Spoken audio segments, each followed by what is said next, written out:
चलिए बहुत बेहतरीन। So welcome back to the class again. I hope सब चकाचक होंगे, है ना। हाथ गोड़ सबका ठीक होगा अभी है। कैसा लगा? छाता लाई छाता?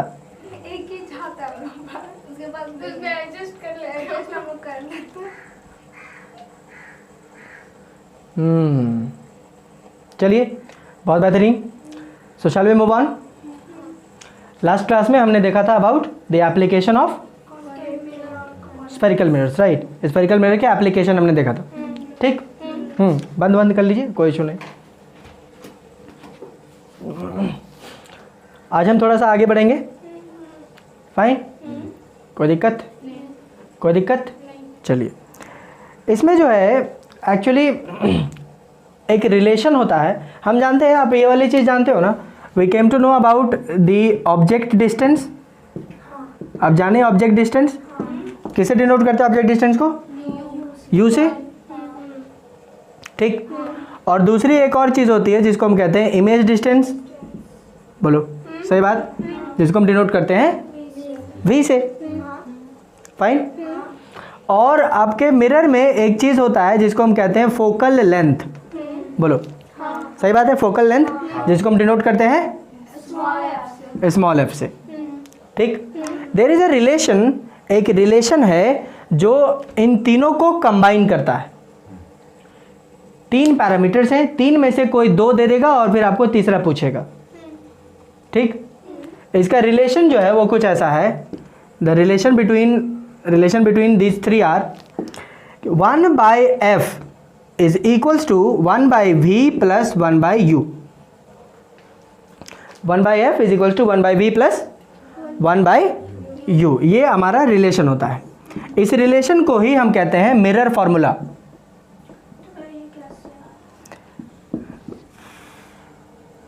ये कैसे आया? यदि तुमको पढ़ना रहता तो तुमको क्या लगता है हम नहीं पढ़ा देते? यदि आपको ये जानना रहता है कि ये कैसे आया है, I would have definitely proof this one, but ये आपके सिलेबस में नहीं है, प्रूफ में नहीं है। क्लास 12th में आइएगा तब समझ गए। पिछले साल क्लास 12th का लेक्चर हम लिए थे, उस समय देखना है, बोलो लगा दें मिरर फार्मूला, देख लेना कैसे डराइव हुआ।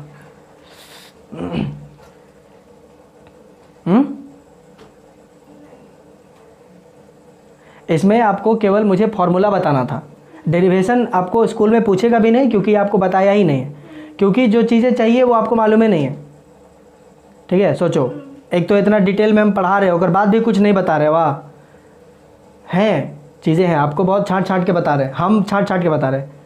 सोचो कितना भयानक छटा ही कर रहा है, समझ आ रहा है कि नहीं? सो ये आप केवल फॉर्मूला याद रखिएगा कि 1/f is equal to 1/v plus 1/u। अब इसके बाद आपका पूरा अपना सिंप्लीफिकेशन है आपका, आप सिंपल ये वाला कर सकते हो सिंपली, ठीक है। तो मैं आपको ध्यान रखना है कार्टेशियन साइन कन्वेंशन का, हमेशा ध्यान रखना है, हमेशा हमेशा हमेशा। कैन यू टेल मी कि कॉन्वेक्स मिरर का फोकल लेंथ कैसा होता है? पॉजिटिव कि नेगेटिव? कॉन्वेक्स मिरर का नेगेटिव है कि नहीं? ओह सब बड़ा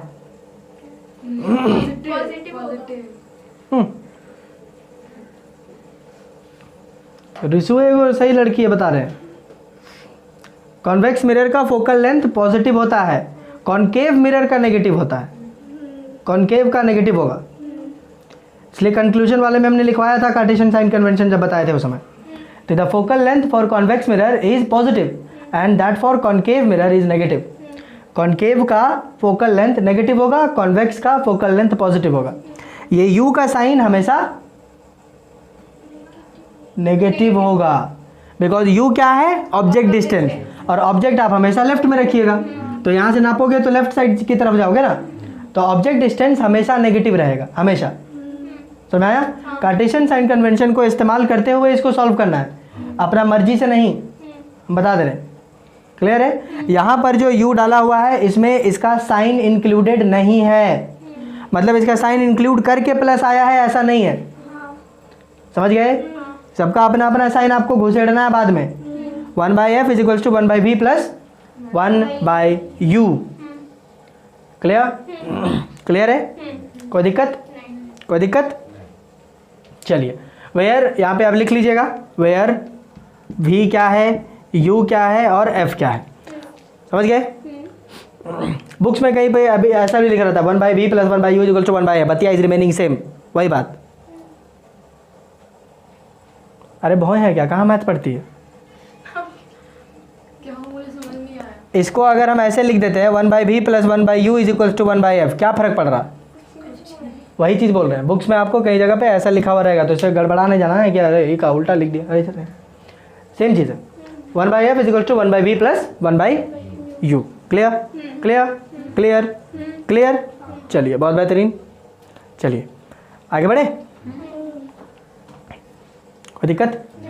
चलिए, हमने जब इमेज फॉर्मेशन हमारा हो रहा था, जब हम इमेज फॉर्मेशन कर रहे थे, तो आप देख रहे थे कि कॉन्वेक्स और कॉन्केव मिरर में आपका जो इमेज का जो हाइट है वो और ऑब्जेक्ट का जो हाइट है वो सेम नहीं रह रहा था हर बार सेम नहीं होता। ठीक है, इट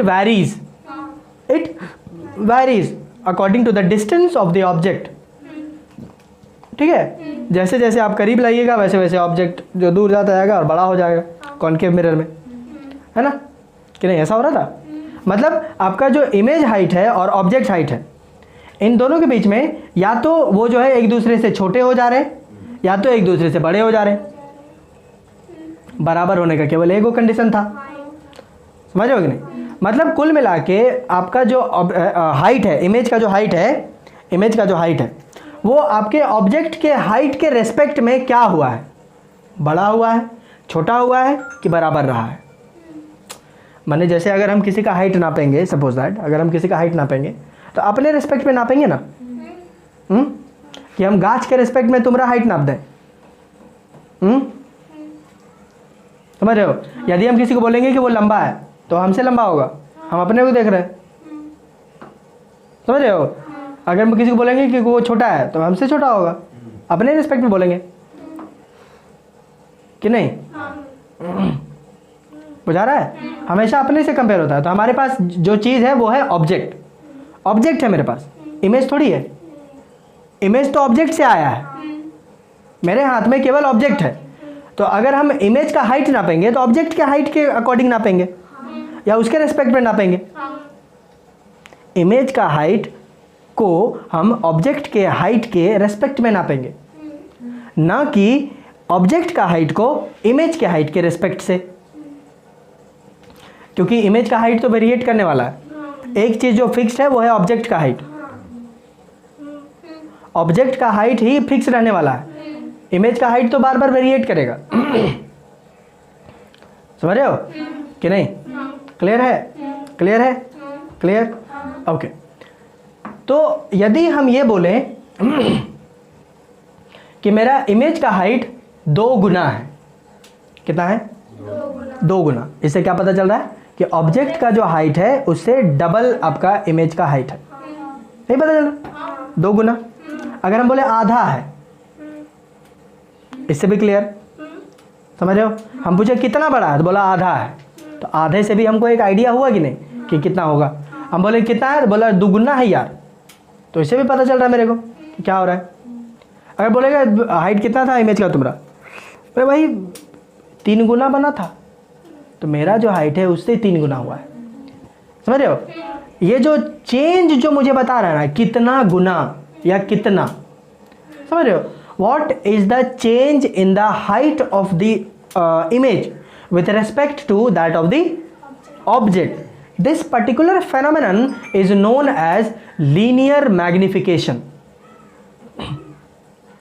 क्या कहते हैं? लीनियर मैग्निफिकेशन, या सिंपली आप उसको मैग्निफिकेशन भी बोल सकते हो। मैग्निफिकेशन या लीनियर मैग्निफिकेशन। हैंडराइटिंग देख रही है कि नहीं? अपना देख अपना। लीनियर मैग्निफिकेशन क्या है?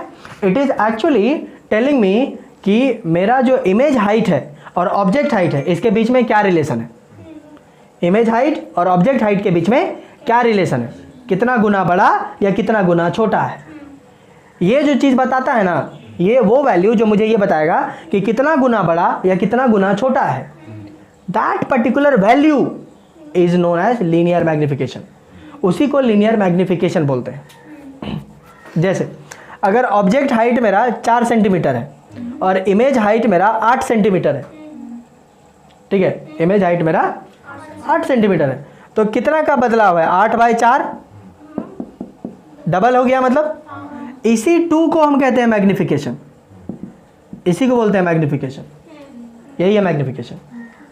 समझ आया कि नहीं, समझ में आ रहा है कि नहीं। सिंपली अगर बात करें इसको, तो linear magnification can be defined as, ये इसका फील है, ठीक है, जो अभी हम बताए वो उसका फील है। बाकी आप इसको लिख नहीं दीजिएगा एग्जाम में। एग्जाम में जो आप लिखिएगा वो ये सिंपली, है ना, रटंत विद्या है ये। इसको आप सिंपली लिखिएगा कि it is the ratio, it is the ratio. What is linear magnification? Linear magnification is the ratio of the image height to that of the object height. बस इमेज हाइट निकालिए, बहुत अच्छा, ऑब्जेक्ट हाइट निकालिए, बहुत अच्छा, दोनों को divide कर दीजिए, बहुत अच्छा, जो आया है वही लीनियर मैग्निफिकेशन। ये आपको कॉपी में लिखने वाला, समझ। बाकी उसका फील लेना है तो फील ये था कि लीनियर मैग्निफिकेशन क्या है। Linear magnification is that particular value या that particular number which tells me कि मेरा जो इमेज हाइट है और ऑब्जेक्ट हाइट है दोनों के बीच में क्या रिलेशन है। What is the relation? How much times the image is either smaller or bigger than the object height. Clear है? समझ आ रहा है? अगर हमको कोई बोलेगा कि मेरा मैग्निफिकेशन 4 है, मेरा मैग्निफिकेशन 4 है, इसका मतलब यह है कि मेरा इमेज का जो हाइट बनेगा वो 4 गुना होगा मेरे से, ये कहने का मतलब। समझ आया कि नहीं? हम कैसे बोलते हैं, magnify this one, zoom it. तो जूम करते हैं, क्या करते हैं हम, मैग्नीफाई कर रहे होते हैं, मैग्निफिकेशन दिखाते हैं अपना। मैग्नीफाई बोले तो आपका जो ऑब्जेक्ट हाइट है उससे कई गुना ज़्यादा उसका इमेज हाइट बनाइए, उसका इमेज को मैग्नीफाई करिए। इसी को ना बोलते हैं मैग्नीफाई करिए, बड़ा करो, कि नहीं?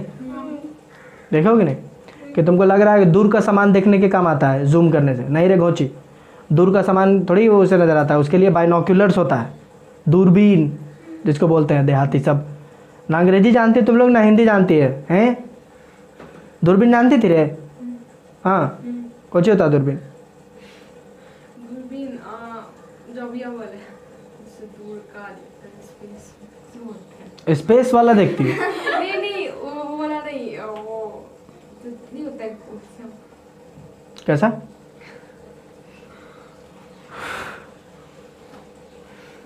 क्लियर है? तो दूरबीन होता है दूर की चीज़ देखने के लिए, ठीक है। मेरा सदैव से ऐसा मानना रहा है कि आप ज़्यादा कठिन प्रयत्न ना करें। यदि कोई दूर की चीज़ आपको नहीं दिख रही है तो उसके पास जाके देखिए। क्या ज़रूरी है आपको यहीं से देखना चांद? वहाँ जाके देखो, दूर का नहीं दिख रहा, अबे तो यहीं देखने का जरूरी, जाके देख, जहाँ दिख रहा वहाँ देखो, मुझे कि नहीं। सो दूरबीन जो है वो उसके लिए यूज़ करते हैं ताकि दूर की चीज़ें हमें देख सकें। हम जो मैग्नीफाइंग ग्लास जो बोल रहे हैं उससे हमारा जो हमारा जूमिंग जो बोल रहे हैं उससे हम इमेज का हाइट को जो है बड़ा करते हैं। इमेज हाइट बड़ा होता है तो हमें आराम से अच्छे से दिखता है। जैसे मैग्नीफाइंग ग्लास छोटा छोटा चीज़ जो नहीं दिख रहा है उसको मैग्नीफाइंग ग्लास से देखिए, उसको इमेज जो है वो बड़ा दिखेगा। ऑब्जेक्ट ओरिजिनली बहुत छोटा है लेकिन वो आपको बड़ा दिखेगा due to this phenomenon only. Clear है?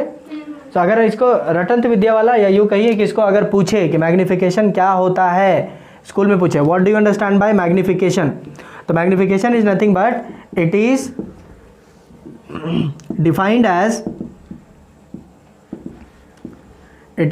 As the ratio of the image height to that of the object height. Image height और ऑब्जेक्ट हाइट का रेशियो को ही बोलते हैं मैग्निफिकेशन। बस सिंपल, समझ गए? इट इज डिनोटेड बाय, हर जगह मैग्निफिकेशन लिखते थोड़ी चलेंगे, it is denoted by small m. It is denoted by small m. Small M से हम इसको डिनोट करते हैं। मैथमेटिकली अगर हम इसको देखें ध्यान से, मैथमेटिकली लीनियर मैग्निफिकेशन या सिंपली मैग्निफिकेशन, कुछ भी लिख लो, linear magnification is equals to image height divided by object height. Simple हो गया, यही है। क्लियर? लीनियर मैग्निफिकेशन हर जगह लिखेंगे नहीं, हम लिखेंगे m, ठीक, m is equals to image height, बोले तो height of the image hi, height of the image divided by height of the object is ho, ठीक है, ही हो। क्लियर है कि नहीं? Magnification is image height divided by object height. Clear?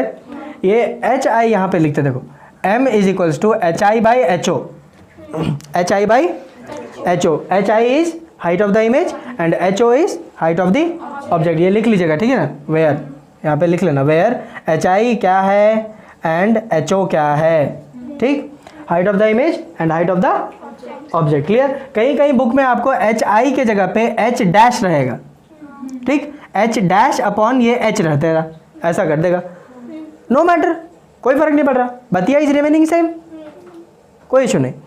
H dash is the height of the image and H is the height of the object. Clear है? तो इस तरीके से भी हो सकता है। क्लियर? कोई दिक्कत? कोई दिक्कत? कोई दिक्कत? चलिए चलिए आगे बढ़े। अब कोई दिक्कत तो नहीं हो रहा है ऐसे पढ़ने में? नहीं क्या हो रहा है? नहीं हो रहा है क्या? नहीं समझ में आ रहा है? चलिए बहुत बेहतरीन, अच्छी लड़की तुम लोग। m is equals to H I upon H O is equals to H dash upon H, कोई दिक्कत नहीं, ठीक। The same relation can also be brought up with the help of object distance and image distance also, ठीक है। Magnification can be brought in terms of object distance and image distance also. ये जो formula आया है magnification का, ये कैसे आया है? इन terms of height of image and height of object, height of image और हाइट ऑफ ऑब्जेक्ट के टर्म्स में आया है, ठीक है। हम इसको इन terms of object distance and image distance के रेस्पेक्ट में भी लिख सकते हैं, इन टर्म्स ऑफ, माने v और u के फॉर्म में, समझ गए? तो m over here is minus of v upon u। Please do not ask me ये कहाँ से आया, ठीक है। This is my humble request. Class अगले साल जो है ना, आप लोग साइंस लीजिएगा और फिर 12th में आइएगा हमारे पास, तब हम बताएंगे कि ये कैसे आया होगा। क्लियर? समझ गए? अभी फालतू का बकलोली मत करना, ठीक है, कैसे आया। अब बाहर जाकर हल्ला मत करना कि मेरा मास्टर लोग नहीं आता है, इसलिए बोला कि हमको 12th में बताएंगे। तुम ही लोग हल्ला कर रही है सब बाहर में, हमको पता चला ना रे। सो m इसके भी बराबर है और m इसके भी बराबर है, विच मीन्स दैट कि m is equals to H I upon H O कर लो, चाहे माइनस v अपॉन u कर लो। ध्यान दीजिए, माइनस हमने बाहर रखा हुआ है, इसको जिस फॉर्म में हम लिख रहे हैं उसी में करना बता रहे हैं, अदरवाइज बुक वाला देखो कंफ्यूज हो जाओगे। बुक में यहाँ पे माइनस v बाई यू लिख देते हैं केवल ऐसे, समझ गए? तो इसमें दिक्कत होता है। अभी तुमको समझ में नहीं आ रहा है, कोई चीज़ दिक्कत है, बतिया तो वही है, खोलेंगे तो वही होगा। हाँ ठीक है, खोलेंगे वही होगा, बहुत अच्छा। लेकिन अंदर रखेगी ना तो v का पोजीशन तुम जब कार्टेशियन साइन कन्वेंशन लगाओगे उस समय इसमें मान लो इसका अलग होगा, इसका अलग होगा, फिर मिलने के बाद जब ये फाइनली मल्टीप्लाई होगा फिर चेंज हो जाएगा साइन। इसलिए जैसा बता रहे वैसा ही करना, इसको जो अंदर रख लेना। क्लियर है कि नहीं? कोई दिक्कत? अब हमारे पास देखिएगा तो हमारे पास कितने पैरामीटर्स हैं? 1 2 3 4 5, 5 पैरामीटर्स हो गए। 5 में से कोई भी 4 बोलेगा और आपको 5वां निकालना है, सीधी सी बात खत्म। समझ गए कि नहीं? आसान लग रहा होगा ना, है कोई चीज़ इसमें, एकदम मैथ तो हमारा तगड़ा है, निकाल देंगे, है कि नहीं? है ना? देखेंगे हम, I'll see to it। Clear है ये बात? इतनी बातें क्लियर है? इसको ध्यान रखिएगा। m is equals to H I upon H O in terms of object distance और इमेज डिस्टेंस में m is equals to minus v upon u, v by U. Clear? जहाँ पे आप लिख लीजिएगा v क्या है u क्या है। फाइन। चलिए कुछ चीज़ें आपको नोट्स में हम बता रहे हैं, नोट्स।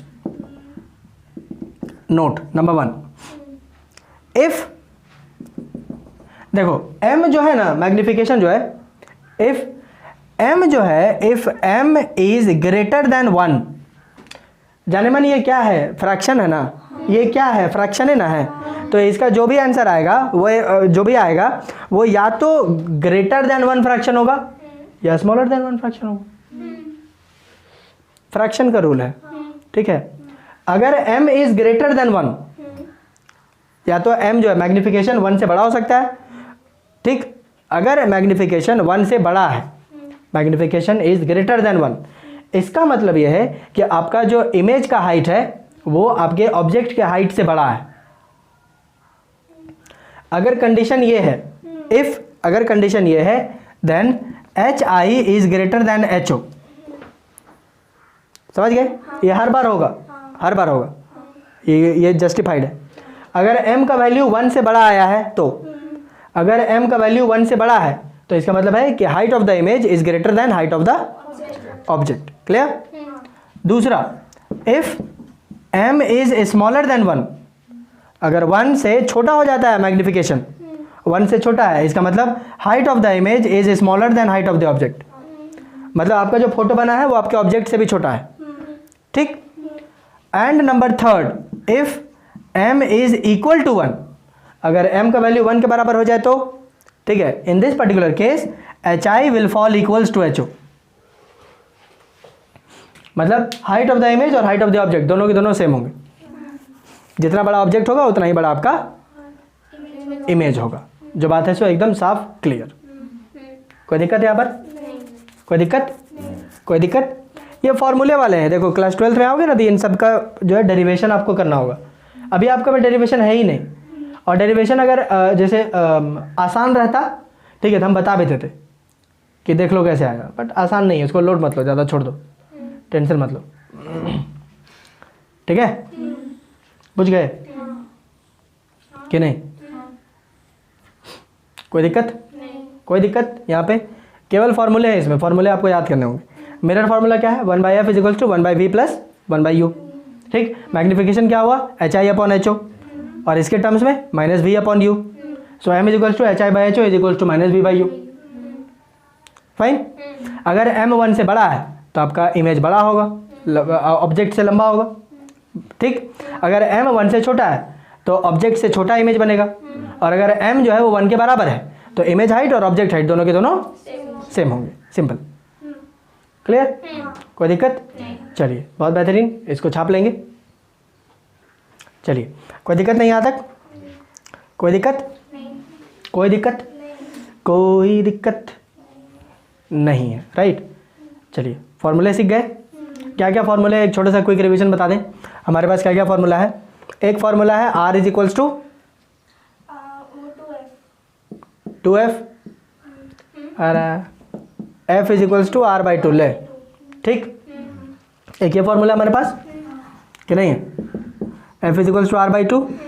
दूसरा फॉर्मूला है मेरे पास 1/f is equals to 1/v plus 1/u। तीसरा फॉर्मूला हमारे पास m is equals to hi upon ho। चौथा फॉर्मूला हमारे पास m is equals to -v/u,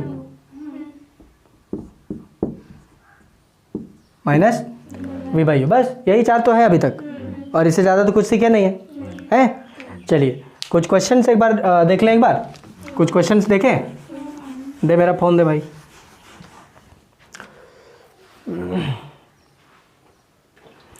Okay, so the question has been written as find the size, nature and position of the image formed when an object of size 1 cm is placed at a distance of 15 cm from a concave mirror of focal length 10 cm। ठीक। इससे पहले कि आप question को approach करें, सबसे पहले आपको एक चीज़ देखना चाहिए। ऑप्टिक्स में आपको सबसे पहले एक चीज़ देखना चाहिए, वो ये कि आपको कौन सा टाइप ऑफ मिरर दिया गया है, ठीक है। So the type of the mirror is concave mirror. चलिए, ठीक, क्यों बताए ये अभी हम बात करेंगे। गिवन पहले लिख लीजिए, गिवन पार्ट। गिवन क्या क्या है? Find the size, nature and position of the image formed when an object of size, okay, object का साइज दिया हुआ है, ऑब्जेक्ट का साइज दिया हुआ है, मतलब कि HO दिया हुआ है। कितना दिया हुआ है? 1 centimetre. Is placed at a distance of 15 centimetre. Placed at a distance of 15 centimetre, मतलब कि this is given as u 15 centimetre. बोलो सही बात? नहीं, गलत बात। As soon as I write 15 centimetre over air, teacher आपका आगे चेक नहीं करेगा, ऑब्जेक्ट डिस्टेंस नेगेटिव होता है। You will have to put over air negative, यहाँ नेगेटिव पुट करना होगा क्योंकि हमेशा नेगेटिव रहते हैं। ये सारे डिस्टेंसेस जो हैं वो हम कार्टेशियन साइन कन्वेंशन के आधार पे करते हैं, ऐसी थोड़ी। तो ये हो गया फाइंड द साइज, बोले तो HI पूछ रहा है। Nature and position of the image, मतलब V का पूछ रहा है, ठीक। From a concave mirror of focal length 10 centimetre. अब आइए, F का वैल्यू 10 सेंटीमीटर दिया हुआ है, राइट? नहीं, -10 सेंटीमीटर दिया हुआ है, -10 सेंटीमीटर दिया हुआ है। क्यों? क्योंकि ये कॉनकेव मिरर है और कॉनकेव मिरर का फोकल लेंथ नेगेटिव होता है। समझ गए? ये हो गया हमारा गिवन पार्ट। अब आइए by mirror formula. By mirror formula देखो तो F दिया हुआ है, U दिया हुआ है, V निकाल लेंगे by mirror formula. So 1/F is equals to 1/V plus 1/U। बोलो सही बात? सो 1/F बोले तो 1/-10, 1/-10 इज इक्वल्स टू 1/V मेरे को निकालना है प्लस 1/U। U कितना है? -15, -15। So 1/-10 is equals to 1/V minus 1/15। बोलो सही बात? ये इधर कर देंगे तो पॉजिटिव हो जाएगा, हो जाएगा। So -1/10 plus 1/15 is equals to 1/V। सही बात? 10 और 15 का एलसीएम ले लेंगे। 10 और 15 का एलसीएम कितना होता है? 30। सो हमने यहाँ पे 30 ले लिया, ठीक। ये हो जाएगा -3 और ये हो जाएगा +2 is equals to 1/V। -3 + 2 is -1/30 is equals to 1/V। मुझे 1/V थोड़ी चाहिए, V चाहिए। पलट दीजिए, दोनों में 1 है, पलट दो, क्या फ़र्क पड़ रहा है। So V is equals to -30 centimetre, -30 centimetre. ये लो आ गया, V is equals to -30 centimetre. ये माइनस से क्या पता चल रहा है? माइनस से ये पता चल रहा है कि position of the image is on the same side of that of the object. बोलो कॉनकेव मिरर में एक ही साइड बनता है कि नहीं? तभी तो नेगेटिव आया। अगर ऑब्जेक्ट डिस्टेंस नेगेटिव था तो इमेज डिस्टेंस भी नेगेटिव आया, सीधी सी बात। क्लियर है? कोई दिक्कत यहाँ तक? नहीं। चलिए सेकंड पार्ट में आइए। ये पोजीशन हम निकाल लिए। नेचर क्या होगा? ये नेगेटिव दिख रहा है, नेगेटिव दिख रहा है, इससे पता चल रहा है कि ये रियल एंड इन्वर्टेड होगा। इसका नेचर जो है वो हम पट से यहाँ पे निकाल सकते हैं, रियल एंड इन्वर्टेड। यहीं से खत्म हो गया, नेचर खत्म हो गया। अब आते हैं साइज। साइज बोले तो height of the image HI चाहिए, ठीक है। तो हम जानते हैं कि M is equals to HI/HO। Height of the object तो दिया हुआ है लेकिन M नहीं दिया हुआ है। ये दिया रहे तब तो हम ये निकालेंगे। तो M हम निकाल लेते हैं पहले। कैसे M निकलेगा? अरे भाई V और U से भी तो निकलता है M, तो M निकाल लो यहाँ। M is equals to -V/U होता है। So M is equals to -V क्या है मेरा? -30, U क्या है? -15। अब ये नेगेटिव नेगेटिव कट गया, ये 15 और ये 2, M जो है वो -2 है, M मेरा -2 है, तो यहाँ पे पुट कर दो। -2 इज इक्वल्स टू HI/HO क्या है? HO 1 centimetre, right? है ऐसा? तो ये इधर आके मल्टीप्लाई हो जाएगा, ठीक है। सो आएगा मेरा, कहाँ लिख दें? यहाँ लिख दें, यहाँ देखो तो यहाँ लिख रहे हैं, यहाँ पे लिख रहे हैं HI। ये 2 मल्टीप्लाई होगा यहाँ पे, तो हाइट ऑफ द इमेज आएगा -2 × 1, that is HI is equals to -2 centimetre. है नेगेटिव कैसे हो सकता है? बिल्कुल नेगेटिव होगा क्योंकि प्रिंसिपल एक्सिस के नीचे बनेगा वो, तभी तो नेगेटिव आया। यहाँ पे देखो height of the image negative आ रहा है, मतलब कि प्रिंसिपल एक्सिस के नीचे है आपका इमेज, ऑब्जेक्ट ऊपर रहता है और उसके नीचे। सारी चीज़ें फिक्स हो गई अब कार्टेशियन साइन कन्वेंशन के अनुसार। क्लियर हुआ? इसी प्रकार से आपको आगे के क्वेश्चंस भी ऐसे ही करने हैं। ढेर सारे क्वेश्चंस हम प्रैक्टिस करेंगे इसमें, समझ गए? कोई दिक्कत? चलिए, बहुत बेहतरीन।